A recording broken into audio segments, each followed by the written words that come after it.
passionnel, c'est les déclarations de l'humoriste Dieudonné par rapport à la Shoah, par rapport à la communauté juive également, parce que vous êtes contre l'injustice. Que pensez-vous de déclaration de Dieudonné? Écoutez, je ne veux pas examiner les déclarations de Dieudonné parce que j'étais absent beaucoup d'années, j'étais en voyage ces temps-ci. Mais il y a quelque chose que je remarque. Quand on parle de l'esclavage, les gens vous disent c'est du passé. Les gens vous disent mais les Arabes aussi. C'est un raisonnement révisionniste. Les révisionnistes en Allemagne disent il y a eu les camps allemands, mais avant il y avait les camps soviétiques. Et cela, on les critique pour cela. Or, sur l'esclavage, je lisais récemment un article d'un responsable de la Ligue des droits de l'homme, où il disait qu'il faut tenir compte également de l'esclavage commis par les Arabes. Mais je dis, mais ce n'est pas le problème. Moi, je viens de l'île de la Réunion. Il y avait un esclavage à la Réunion. Les Arabes n'y étaient pour rien. C'était les Européens. Et ce n'est pas la peine de me parler de ce qui se passe ailleurs. Ne faites pas une diversion. Examinez ce que vous avez fait vous-même. Et quand vous dites, vous avez un autre, j'ai lisé un article d'un professeur de Lorient disant, on parle de pacotille, mais ce qu'on est donné en échange pour les esclaves, c'était des objets de valeur. Je dis, mais c'est le comble de l'infamie. Vous pensez que c'était un échange égal, que donner des objets de valeur, soi-disant, contre un homme? Et donc c'est ce refus de l'Occident d'examiner ce que l'Occident a commis. C'est Aimé Césaire qui disait dans son discours contre le colonialisme, je cite de mémoire, donc ce n'est pas tout à fait exact, mais quand M. Hitler s'est mis à éructer, nous n'avons pas été surpris. C'est le discours déjà que tenaient nos maîtres.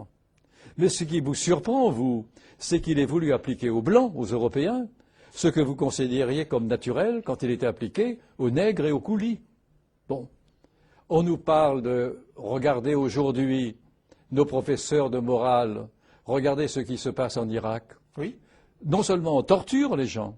Non, mais on dit qu'on importe là-bas les droits de l'homme et la démocratie. Alors, au nom des droits de l'homme, on rentre dans un pays et on pratique la torture. Et quelle torture?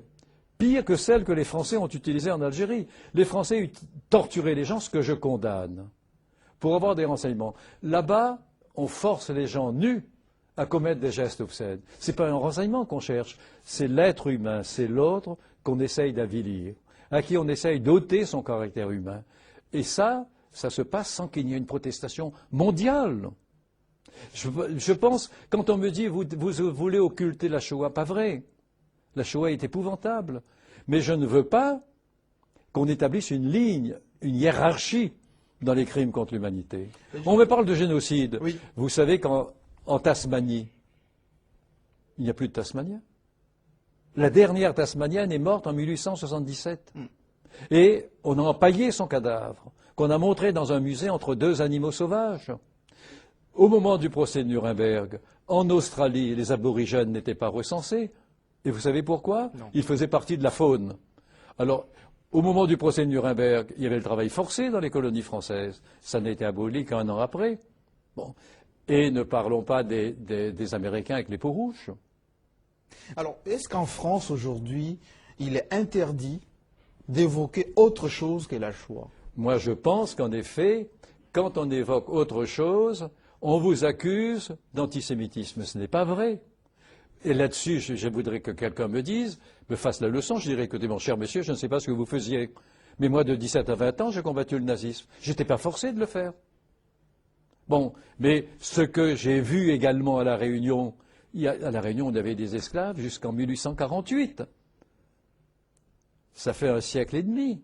Vous aviez, après l'esclavage, vous aviez ce qu'on appelait l'engagisme. On allait dans l'Inde du Sud prendre des malheureux qu'on embarquait des navires avec des contrats mirobolants. Et à La Réunion, ils étaient traités comme des semi-esclaves.